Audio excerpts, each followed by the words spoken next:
بسم الله الرحمن الرحيم. الحمد للہ رب العالمین والصلاة والسلام علی اشرف الانبیاء والمرسلین اما بعد. الحمدللہ آج ہم قدیم ابوا شہر میں موجود ہیں. یہ مکہ مکرمہ سے تقریباً 250 کلومیٹر کے فاصلے پر واقع ہے. اس قدیم ابوا شہر میں مسجد ابوا جو کہ مسجد رسول کے نام سے مشہور ہے. اس جگہ پر نبی کریم صلی اللہ علیہ وسلم نے حجۃ الوداع کے موقع پر نماز پڑھی تھی. آپ صلی اللہ علیہ وسلم یہاں سے آگے چلے تو آگے جا کے ایک درخت کے نیچے بیٹھے تو حضرت عبداللہ بن عمر رضی اللہ عنہما بھی یہاں قدیم ابوا سے گزرتے اس مسجد رسول والی جگہ پر نماز پڑھتے اور اس درخت کے نیچے آ کر سنت زندہ کرنے کے لیے بیٹھتے تھے اور سفر کے دوران اس درخت کے جڑ میں پانی بھی ڈالتے تھے تاکہ یہ درخت باقی رہے اور ہم سفر میں اس مقام پر یادگار رسول صلی اللہ علیہ وسلم سے لطف اندوز ہوتے رہے. غزوہ ابوا یہ پہلا غزوہ ہے جس میں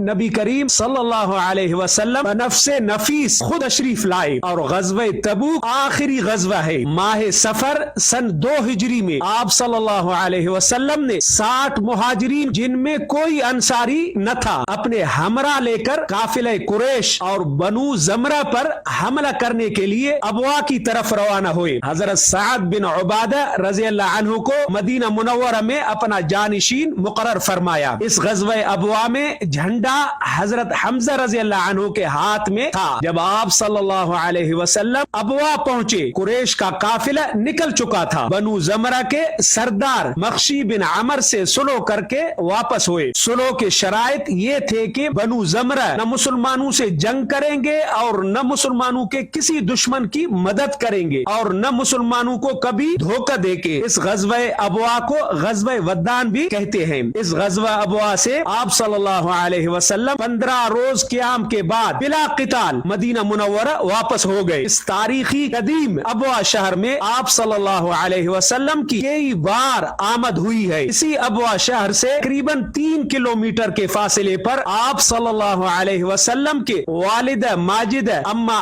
آمنہ کی قبر مبارک ہے. آپ صلی اللہ علیہ وسلم کی جب عمر مبارک 6 سال تھی تو آپ صلی اللہ علیہ وسلم اپنی والدہ محترمہ اما آمنہ کے ساتھ مدینہ منورہ کے سفر پر گئے. مدینہ منورہ میں 1 ماہ قیام کے بعد واپسی میں اسی ابوا شہر میں والدہ ماجدہ کا انتقال ہو گیا. پھر کئی بار آپ صلی اللہ علیہ وسلم اپنے بابرکت سفر کے دوران آتے جاتے اسی ابوا شہر میں تشریف لاتے قیام فرماتے اور اپنے والدہ ماجدہ کی قبر مبارک پر حاضری دیتے اور کئی گھنٹوں تک بیٹھ کر خود بھی والدہ کی یاد میں روتے اور صحابہ کرام کو بھی رلاتے. آپ صلی اللہ علیہ وسلم نبی تھے مگر بیٹے بھی والد ماجد کا سایہ تو ولادت سے قبل ہی اٹھ گیا تھا. اما محترمہ بھی اس دنیا سے چلے گئے. اس لیے یہاں ابوا شہر پہنچتے تو ماں کی محبت اور شفقت میں نبی کریم صلی اللہ علیہ وسلم بے قرار ہو جاتے اور اپنی پیاری ماں کی یاد میں زار و قطار روتے. تو اس عمل سے بھی نبی کریم صلی اللہ علیہ وسلم نے اپنی امت کو ماں سے محبت کرنے کا سبق دیا. صلح حدیبیہ کے سفر میں بھی آپ صلی اللہ علیہ وسلم ابوا شہر سے